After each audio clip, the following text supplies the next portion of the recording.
श्री गणेशाय नमः। श्री जानकी वल्लभो विद्यते। श्री रामचरितमानस प्रथम सोपान बालकांड दोहा संख्या 100 के आगे। वेदों में विवाह की जैसी रीति कही गई है, महामुनियों ने वह सभी रीति करवाई। पर्वतराज हिमाचल ने हाथ में कुछ लेकर तथा कन्या का हाथ पकड़कर उन्हें भवानी शिव पत्नी जानकर शिव जी को समर्पण किया। जब महेश्वर शिव जी ने पार्वती का पाणी ग्रहण किया, तब इंद्र आदि सब देवता हृदय में बड़े ही हर्षित हुए। श्रेष्ठ मुनिगण वेद मंत्रों का उच्चारण करने लगे और देवगण शिव जी की जय जयकार करने लगे। अनेकों प्रकार के बाजे बजने लगे। आकाश से नाना प्रकार के फूलों की वर्षा हुई। शिव पार्वती का विवाह हो गया। सारे ब्रह्मांड में आनंद भर गया। दासी दास, रथ, घोड़े, हाथी, गायें, वस्त्र और मणि आदि अनेक प्रकार की चीजें, अन्न तथा सोने के बर्तन गाड़ियों में लदवाकर दहेज में दिए, जिनका वर्णन नहीं हो सकता। बहुत प्रकार का दहेज देकर फिर हाथ जोड़कर हिमाचल ने कहा, हे शंकर, आप पूर्ण काम हैं, मैं आपको क्या दे सकता हूँ। इतना कहकर वे शिव जी के चरण कमल पकड़कर रह गए। तब कृपा के सागर शिव जी ने अपने ससुर का सभी प्रकार से समाधान किया। फिर प्रेम से परिपूर्ण हृदय मैना जी ने शिव जी के चरण कमल पकड़े और कहा, हे नाथ, यह उमा मुझे मेरे प्राणों के समान प्यारी है। आप इसे अपने घर की टहलनी बनाइएगा और इसके सब अपराधों को क्षमा करते रहिएगा। अब प्रसन्न होकर मुझे यही वर दीजिए। शिव जी ने बहुत तरह से अपनी सास को समझाया। तब वे शिव जी के चरणों में सिर नवाकर घर गईं। फिर माता ने पार्वती को बुला लिया और गोद में बैठाकर यह सुंदर सीख दी, हे पार्वती, तू सदा शिव जी के चरणों की पूजा करना। नारियों का यही धर्म है। उनके लिए पति ही देवता है और कोई देवता नहीं है। इस प्रकार की बातें कहते कहते उनकी आंखों में आंसू भर आए और उन्होंने कन्या को छाती से चिपटा लिया। फिर बोले कि विधाता ने जगत में स्त्री जाति को क्यों पैदा किया। पराधीन को सपने में भी सुख नहीं मिलता। यूँ कहती हुई माता प्रेम में अत्यंत विकल हो गईं, परंतु कुसुमय जानकर दुख करने का अवसर न जानकर उन्होंने धीरज धरा। मैना बार बार मिलती हैं और पार्वती के चरणों को पकड़कर गिर पड़ती हैं। बड़ा ही प्रेम है, कुछ वर्णन नहीं किया जाता। भवानी सब स्त्रियों से मिल भेंट कर फिर अपनी माता के हृदय से जा लिपटी। पार्वती जी माता से फिर मिलकर चलीं। सब किसी ने उन्हें योग्य आशीर्वाद दिए। पार्वती जी फिर कर माता की ओर देखती जाती थी। तब सखियां उन्हें शिव जी के पास ले गईं। महादेव जी सब याचकों को संतुष्ट कर पार्वती के साथ घर कैलाश को चले। सब देवता प्रसन्न होकर फूलों की वर्षा करने लगे और आकाश में सुंदर नगाड़े बजने लगे। तब हिमवान अत्यंत प्रेम से शिव जी को पहुंचाने के लिए साथ चले। वृषकेतु शिव जी ने बहुत तरह से उन्हें संतोष कराकर विदा किया। पर्वतराज हिमाचल तुरंत घर आए और उन्होंने सब पर्वतों और सरोवरों को बुलाया। हिमवान ने आदर, दान, विनय और बहुत सम्मान पूर्वक सबकी विदाई की। जब शिव जी कैलाश पर्वत पर पहुँचे, तब सब देवता अपने अपने लोकों को चले गए। तुलसीदास जी कहते हैं कि पार्वती जी और शिव जी जगत के माता पिता हैं, इसलिए मैं उनके श्रृंगार का वर्णन नहीं करता। शिव पार्वती विविध प्रकार के भोग विलास करते हुए अपने गणों सहित कैलाश पर रहने लगे। वे नित्य नए विहार करते थे। इस प्रकार बहुत समय बीत गया। तब 6 मुख वाले पुत्र स्वामी कार्तिक का जन्म हुआ, जिन्होंने बड़े होने पर युद्ध में तारकासुर को मारा। वेद शास्त्र और पुराणों में स्वामी कार्तिक के जन्म की कथा प्रसिद्ध है और सारा जगत उसे जानता है।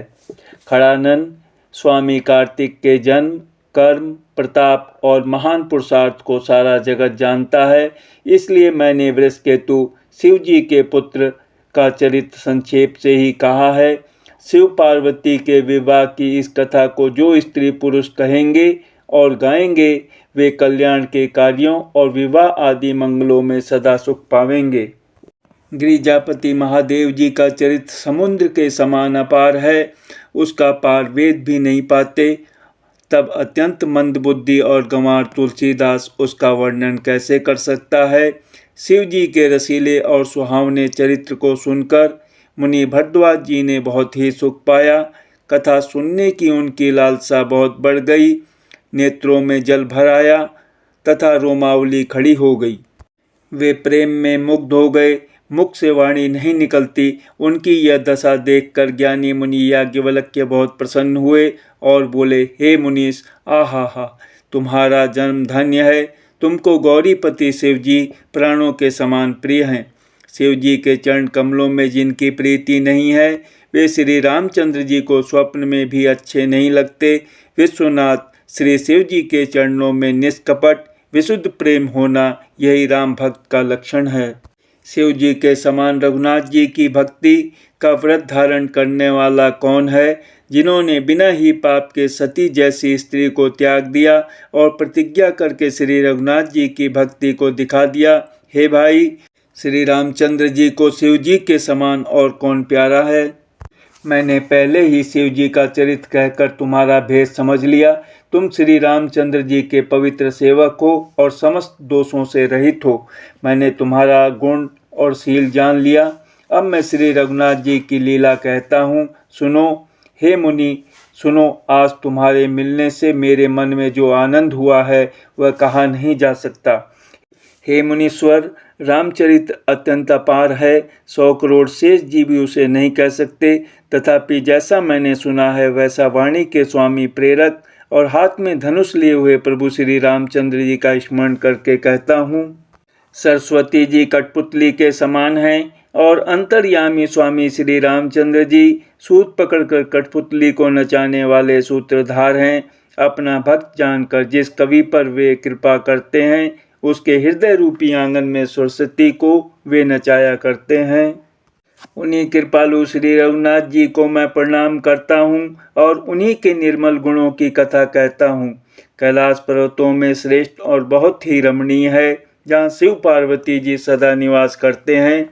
सिद्ध, तपस्वी, योगीगण, देवता, किन्नर और मुनियों के समूह उस पर्वत पर रहते हैं। वे सब बड़े पुण्यात्मा हैं और आनंद कंद श्री महादेव जी की सेवा करते हैं। जो भगवान विष्णु और महादेव जी से विमुख हैं और जिनकी धर्म में प्रीति नहीं है, वे लोग स्वप्न में भी वहां नहीं जा सकते। उस पर्वत पर एक विशाल बरगद का पेड़ है, जो नित्य नवीन और सब काल 6 ऋतुओं में सुंदर रहता है। वहाँ तीनों प्रकार की शीतल, मंद और सुगंध वायु बहती रहती है और उसकी छाया बड़ी ठंडी रहती है। वह शिव जी के विश्राम करने का वृक्ष है, जिसे वेदों ने गाया है।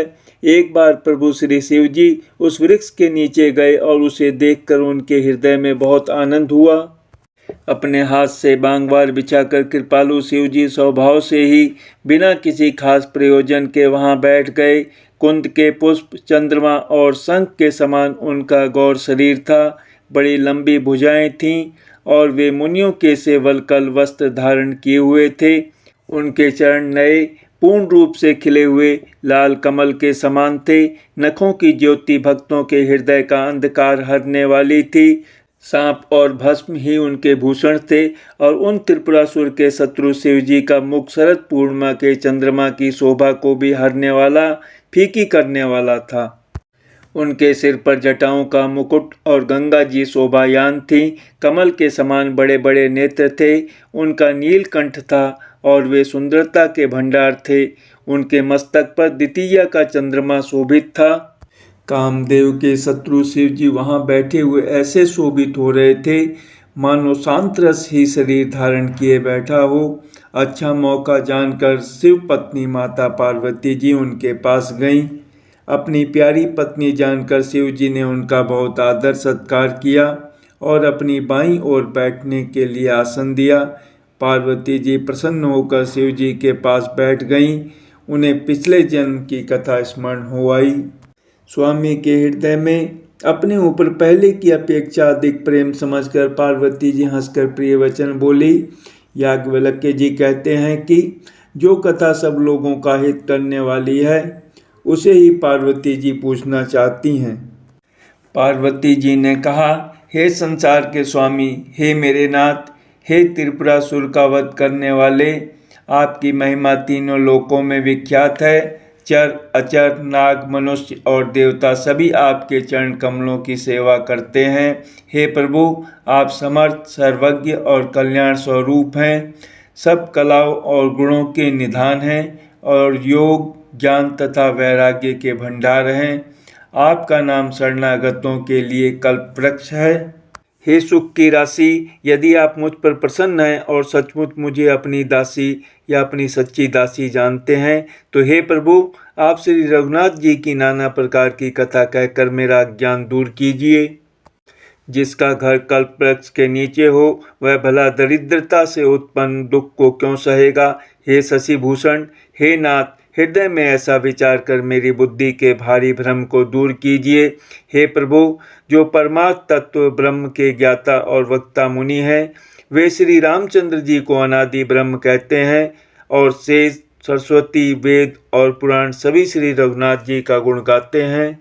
और हे कामदेव के शत्रु, आप भी दिन रात आदर पूर्वक राम राम जपा करते हैं। ये राम वही अयोध्या के राजा के पुत्र हैं या अजन्मा, निर्गुण और अगोचर कोई और राम हैं? यदि वे राजपुत्र हैं तो ब्रह्म कैसे, और यदि ब्रह्म हैं तो स्त्री के विरह में उनकी मति बावली कैसे हो गई। इधर उनके ऐसे चरित्र देखकर और उधर उनकी महिमा सुनकर मेरी बुद्धि अत्यंत चकरा रही है। यदि इच्छा रहित, व्यापक, समर्थ ब्रह्म कोई और है तो हे नाथ, मुझे उसे समझा कर कहिए। मुझे नादान समझकर मन में क्रोध न लाइए। जिस तरह मेरा मोह दूर हो वही कीजिए। मैंने पिछले जन्म में वन में श्री रामचंद्र जी की प्रभुता देखी थी, परंतु अत्यंत भयभीत होने के कारण मैंने वह बात आपको सुनाई नहीं, तो भी मेरे मलिन मन को बोध न हुआ। उसका फल भी मैंने अच्छी तरह पा लिया। अब भी मेरे मन में कुछ संदेह है, आप कृपा कीजिए। मैं हाथ जोड़कर विनती करती हूँ। हे प्रभु, आपने उस समय मुझे बहुत तरह से समझाया था, फिर भी मेरा संदेह नहीं गया। हे नाथ, यह सोचकर मुझ पर क्रोध न कीजिए। मुझे अब पहले जैसा मोह नहीं है। अब तो मेरे मन में राम कथा सुनने की रुचि है। हे शेषनाग को अलंकार रूप में धारण करने वाले देवताओं के नाथ, आप श्री रामचंद्र जी के गुणों की पवित्र कथा कहिए। मैं पृथ्वी पर सिर टेक कर आपके चरणों की वंदना करती हूँ और हाथ जोड़कर विनती करती हूँ। आप वेदों के सिद्धांत को निचोड़कर श्री रघुनाथ जी का निर्मल यश वर्णन कीजिए। यद्यपि स्त्री होने के कारण मैं उसे सुनने की अधिकारिणी नहीं हूँ, तथापि मैं मन, वचन और कर्म से आपकी दासी हूँ। संत लोग जहाँ आर्त अधिकारी पाते हैं, वहाँ गूढ़ तत्व भी उससे नहीं छिपाते। हे देवताओं के स्वामी, मैं बहुत ही आर्तभाव दीनता से पूछती हूँ, आप मुझ पर दया करके श्री रघुनाथ जी की कथा कहिए। पहले तो वह कारण विचार कर बतलाइए जिससे निर्गुण ब्रह्म सगुण रूप धारण करता है। फिर हे प्रभु, श्री रामचंद्र जी के अवतार जन्म की कथा कहिए तथा उनका उदार बाल चरित्र कहिए। फिर जिस प्रकार उन्होंने श्री जानकी जी से विवाह किया वह कथा कहिए, और फिर यह बतलाइए कि उन्होंने जो राज्य छोड़ा सो किस दोष से। हे नाथ, फिर उन्होंने वन में रहकर जो अपार चरित्र किए तथा जिस तरह रावण को मारा वह कहिए। हे सुख स्वरूप शंकर, फिर आप उन सारी लीलाओं को कहिए जो उन्होंने राज्य सिंहासन पर बैठकर की थी। हे कृपा धाम, फिर वह अद्भुत चरित्र कहिए जो श्री रामचंद्र जी ने किया। वे रघुकुल शिरोमणि प्रजा सहित किस प्रकार अपने धाम को गए।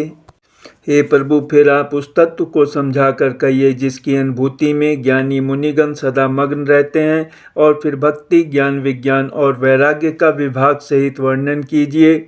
इसके सिवा श्री रामचंद्र जी के और भी जो अनेक रहस्य छिपे हुए भाव अथवा चरित्र हैं उनको कहिए।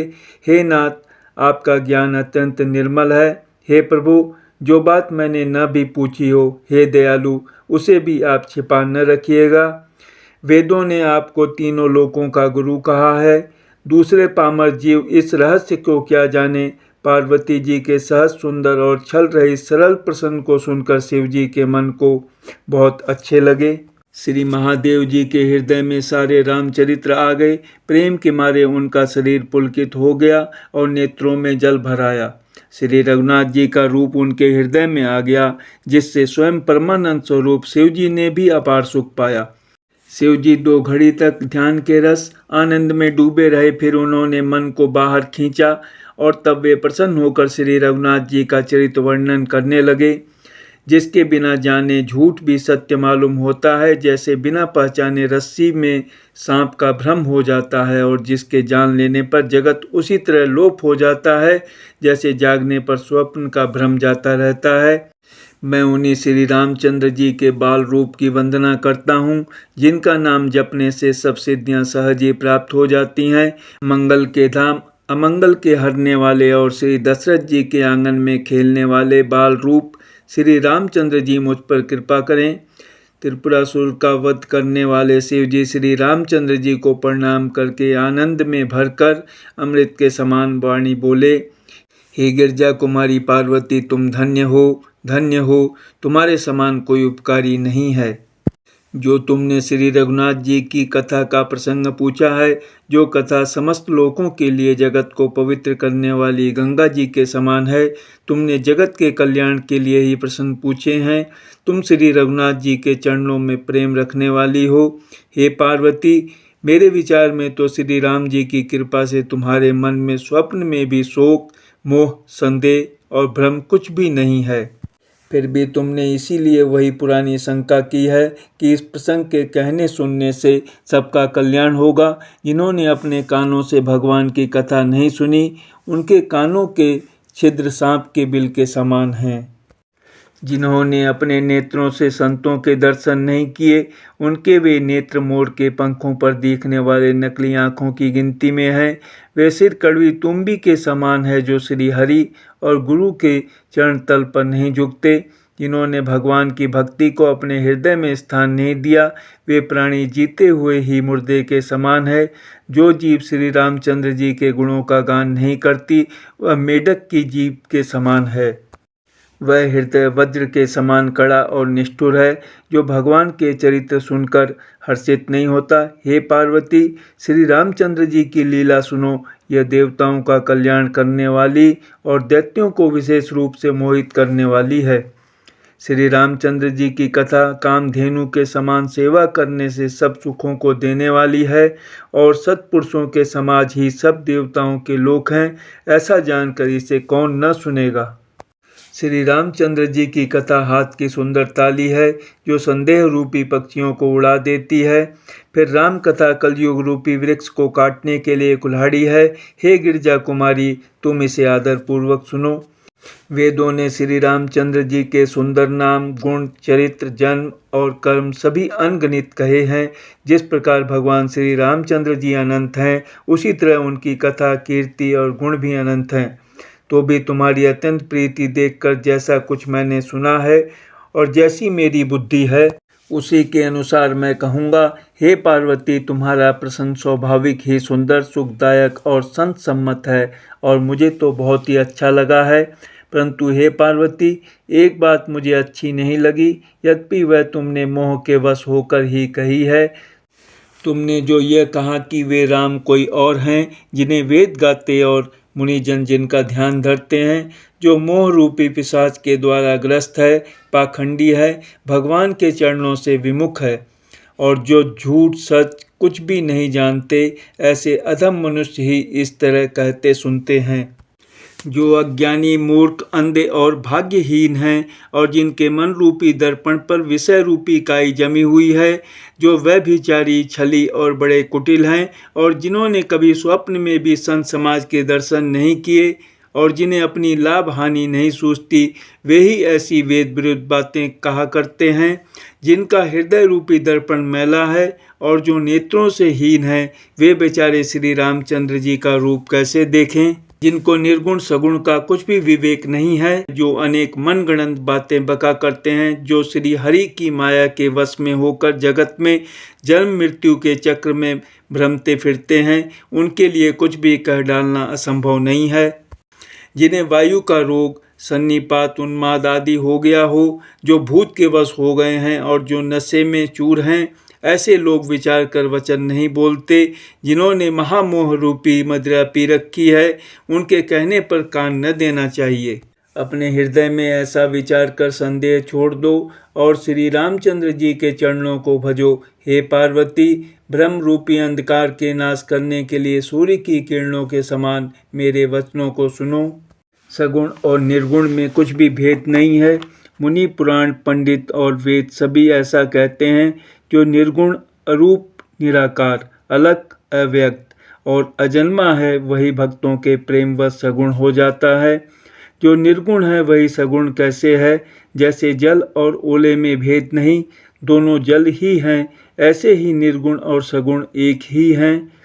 जिसका नाम ब्रह्म रूपी अंधकार के मिटाने के लिए सूर्य है, उसके लिए मोह का प्रसंग भी कैसे कहा जा सकता है? श्री रामचंद्र जी सच्चिदानंद स्वरूप सूर्य हैं। वहाँ मोह रूपी रात्रि का लवलेश भी नहीं है। वे स्वभाव से ही प्रकाश रूप और खड़ेश्वर युक्त भगवान हैं। वहाँ तो विज्ञान रूपी प्रातः काल भी नहीं होता। अज्ञान रूपी रात्रि हो तब तो विज्ञान रूपी प्रातः काल हो। भगवान तो नित्य ज्ञान स्वरूप हैं। हर्ष, शोक, ज्ञान, अज्ञान, अहंता और अभिमान, ये सब जीव के धर्म हैं। श्री रामचंद्र जी तो व्यापक ब्रह्म, परमानंद स्वरूप, परात्पर प्रभु और पुराण पुरुष हैं। इस बात को सारा जगत जानता है। जो पुराण पुरुष प्रसिद्ध है, प्रकाश के भंडार हैं, सब रूपों में प्रकट है। जीव, माया और जगत सबके स्वामी हैं। वे ही रघुकुलमणि श्री रामचंद्र जी मेरे स्वामी हैं। ऐसा कहकर शिव जी ने उनको मस्तक नवाया। अज्ञानी मनुष्य अपने भ्रम को तो समझते नहीं और वे मूर्ख प्रभु श्री रामचंद्र जी पर उसका आरोप करते हैं। जैसे आकाश में बादलों का पर्दा देखकर कुविचारी अज्ञानी लोग कहते हैं कि बादलों ने सूर्य को ढक लिया। जो मनुष्य आँख में उंगली लगाकर देखता है, उसके लिए तो दो चंद्रमा प्रकट प्रत्यक्ष हैं। हे पार्वती, श्री रामचंद्र जी के विषय में इस प्रकार मोह की कल्पना करना वैसा ही है जैसा आकाश में अंधकार, धुएं और धूल का सोहना दिखना। आकाश जैसे निर्मल और निर्लेप है, उसको कोई मलिन या स्पर्श नहीं कर सकता। इसी प्रकार भगवान श्री रामचंद्र जी नित्य निर्मल और निर्लेप हैं। विषय, इंद्रियां, इंद्रियों के देवता और जीवात्मा, ये सब एक की सहायता से एक चेतन होते हैं। अर्थात विषयों का प्रकाश इंद्रियों से, इंद्रियों का इंद्रियों के देवताओं से और इंद्रिय देवताओं का चेतन जीवात्मा से प्रकाश होता है। इन सब का जो परम प्रकाशक है, अर्थात जिससे इन सब का प्रकाश होता है, वही अनादि ब्रह्म अयोध्या नरेश श्री रामचंद्र जी हैं। यह जगत प्रकाश्य है और श्री रामचंद्र जी इसके प्रकाशक हैं। वे माया के स्वामी और ज्ञान तथा गुणों के धाम हैं, जिनकी सत्ता से मोह की सहायता पाकर जड़ माया भी सत्य सी भासित होती है। जैसे सीप में चांदी की और सूर्य की किरणों में पानी की बिना हुए भी प्रतीति होती है।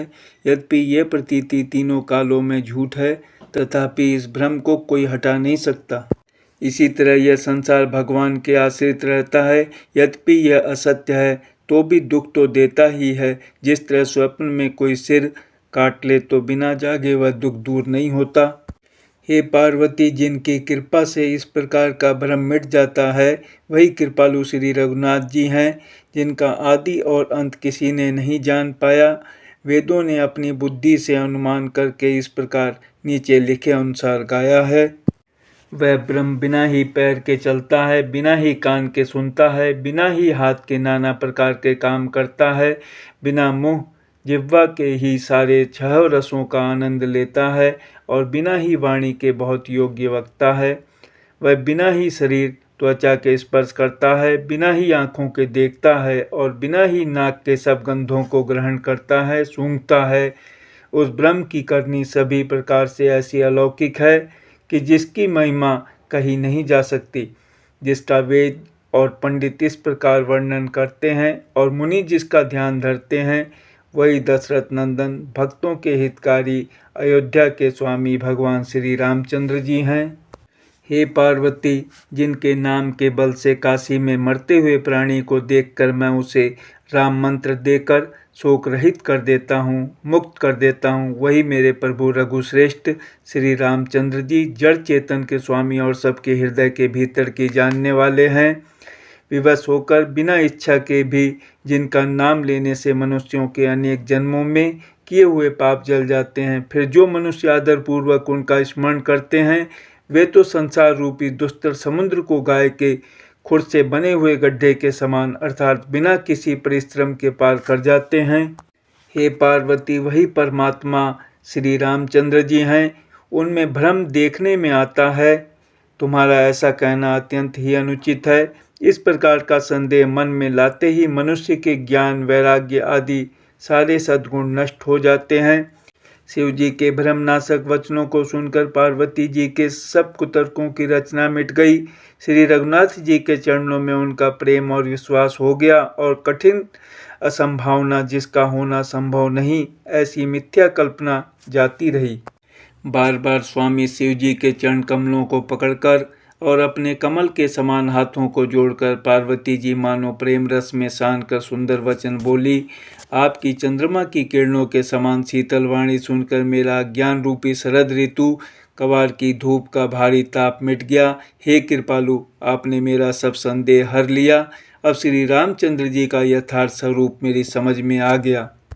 हे नाथ, आपकी कृपा से अब मेरा विषाद जाता रहा और आपके चरणों के अनुग्रह से मैं सुखी हो गई। यद्यपि मैं स्त्री होने के कारण स्वभाव से ही मूर्ख और ज्ञानहीन हूँ, तो भी अब आप मुझे अपनी दासी जानकर, हे प्रभु, यदि आप मुझ पर प्रसन्न हैं तो जो बात मैंने पहले आपसे पूछी थी वही कहिए। यह सत्य है कि श्री रामचंद्र जी ब्रह्म हैं, चिन्मय ज्ञान स्वरूप हैं, अविनाशी हैं, सबसे रहित और सबके हृदय रूपी नगरी में निवास करने वाले हैं। फिर हे नाथ, उन्होंने मनुष्य का शरीर किस कारण से धारण किया? हे धर्म की ध्वजा धारण करने वाले प्रभु, यह मुझे समझा कर कहिए। पार्वती के अत्यंत नम्र वचन सुनकर और श्री रामचंद्र जी की कथा में उनका विशुद्ध प्रेम देखकर तब कामदेव के शत्रु स्वाभाविक ही सुजान कृपा निधान शिव जी मन में बहुत ही हर्षित हुए और बहुत प्रकार से पार्वती की बड़ाई करके फिर बोले। नवापरायण पहला विश्राम, मास पारायण चौथा विश्राम। हे पार्वती, निर्मल रामचरितमानस की वह मंगलमयी कथा सुनो जिसे काकभूषणी ने विस्तार से कहा और पक्षियों के राजा गरुण जी ने सुना था। वह श्रेष्ठ संवाद जिस प्रकार हुआ वह मैं आगे कहूँगा। अभी तुम श्री रामचंद्र जी के अवतार का परम सुंदर और पवित्र पापनाशक चरित्र सुनो। श्री हरि के गुण, नाम, कथा और रूप सभी अपार, अगणित और असीम हैं। फिर भी हे पार्वती, मैं अपनी बुद्धि के अनुसार कहता हूँ, तुम आदरपूर्वक सुनो। हे पार्वती, सुनो, वेद शास्त्रों ने श्री हरि के सुंदर, विस्तृत और निर्मल चरित्रों का गान किया है।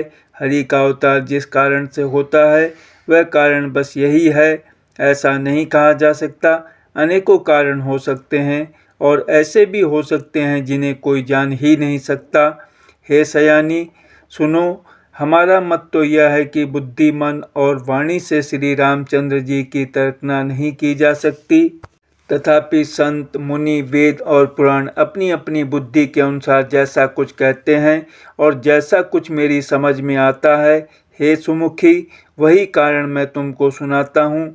जब जब धर्म का ह्रास होता है और नीच अभिमानी राक्षस बढ़ जाते हैं और वे ऐसा अन्याय करते हैं कि जिसका वर्णन नहीं हो सकता, तथा ब्राह्मण, गौ, देवता और पृथ्वी कष्ट पाते हैं, तब तब वे कृपा निधान प्रभु भांति भांति के दिव्य शरीर धारण कर सज्जनों की पीड़ा हरते हैं।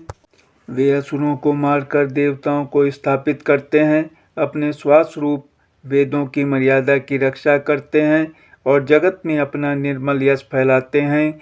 श्री रामचंद्र जी के अवतार का यह कारण है। उसी यश को गा गा कर भक्तजन भवसागर से तर जाते हैं। कृपा सागर भगवान भक्तों के हित के लिए शरीर धारण करते हैं। श्री रामचंद्र जी के जन्म लेने के अनेक कारण हैं जो एक से एक बढ़कर विचित्र हैं। हे सुंदर बुद्धि वाली भवानी, मैं उनके 2-1 जन्मों का विस्तार से वर्णन करता हूँ, तुम सावधान होकर सुनो। श्री हरि के जय और विजय 2 प्यारे द्वारपाल हैं जिनको सब कोई जानते हैं। उन दोनों भाइयों ने ब्राह्मण सनकादि के शाप से असुरों का तामसी शरीर पाया। एक का नाम हिरण्यकश्यप और दूसरे का हिरण्याक्ष। ये देवराज इंद्र के गर्व को छुड़ाने वाले सारे जगत में प्रसिद्ध हुए। वे युद्ध में विजय पाने वाले विख्यात वीर थे। इनमें से एक हिरण्याक्ष को भगवान ने वराह सूअर का शरीर धारण करके मारा, फिर दूसरे हिरण्यकश्यप का नरसिंह रूप धारण करके वध किया और अपने भक्त प्रहलाद का सुंदर यश फैलाया। वे ही दोनों जाकर देवताओं को जीतने वाले तथा बड़े योद्धा रावण और कुंभकर्ण नामक बड़े बलवान और महावीर राक्षस हुए, जिन्हें सारा जगत जानता है। भगवान के द्वारा मारे जाने पर भी वे हिरण्याक्ष और हिरण्यकश्यप इसलिए मुक्त नहीं हुए कि ब्राह्मण के वचन शाप का प्रमाण 3 जन्म के लिए था। अतः एक बार उनके कल्याण के लिए भक्त प्रेमी भगवान ने फिर अवतार लिया। वहाँ उस अवतार में कश्यप और अदिति उनके माता पिता हुए, जो दशरथ और कौशल्या के नाम से प्रसिद्ध थे। एक कल्प में इस प्रकार अवतार लेकर उन्होंने संसार में पवित्र लीलाएं की। एक कल्प में सब देवताओं को जलंधर दैत्य से युद्ध में हार जाने के कारण दुखी देखकर शिव जी ने उसके साथ बड़ा घोर युद्ध किया, पर वह महाबली दैत्य मारे नहीं मरता था। उस दैत्यराज की स्त्री परम सती बड़ी ही पतिव्रता थी। उसी के प्रताप से त्रिपुरासुर जैसे अजय शत्रु का विनाश करने वाले शिव जी भी उस दैत्य को नहीं जीत सके। प्रभु ने छल से उस स्त्री का व्रत भंग कर देवताओं का काम किया। जब उस स्त्री ने यह भेद जाना, तब उसने क्रोध करके भगवान को शाप दिया। लीलाओं के भंडार कृपालु हरि ने उस स्त्री के शाप को प्रामाण्य दिया, स्वीकार किया। वही जलंधर उस कल्प में रावण हुआ, जिसे श्री रामचंद्र जी ने युद्ध में मारकर परम पद दिया। एक जन्म का कारण यह था जिससे श्री रामचंद्र जी ने मनुष्य देह धारण किया। हे भरद्वाज मुनि, सुनो, प्रभु के प्रत्येक अवतार की कथा का कवियों ने नाना प्रकार से वर्णन किया है। एक बार नारद जी ने शाप दिया, अतः एक कल्प में उसके लिए अवतार हुआ। यह बात सुनकर पार्वती जी बड़ी चकित हुईं और बोली कि नारद जी तो विष्णु भक्त और ज्ञानी हैं। मुनि ने भगवान को शाप किस कारण से दिया? लक्ष्मीपति भगवान ने उनका क्या अपराध किया था? हे पुरारी शंकर जी, यह कथा मुझसे कहिए। मुनि नारद के मन में मोह होना बड़े आश्चर्य की बात है। तब महादेव जी ने हंसकर कहा, न कोई ज्ञानी है न मूर्ख। श्री रघुनाथ जी जिसको जैसा करते हैं वह उसी क्षण वैसा ही हो जाता है। याज्ञवल्क्य जी कहते हैं, हे भरद्वाज, मैं श्री रामचंद्र जी के गुणों की कथा कहता हूँ, तुम आदर से सुनो। तुलसीदास जी कहते हैं, मान और मत को छोड़कर आवागमन का नाश करने वाले रघुनाथ जी को भजो। हिमालय पर्वत में एक बड़ी पवित्र गुफा थी। उसके समीप ही सुंदर गंगा जी बहती थी।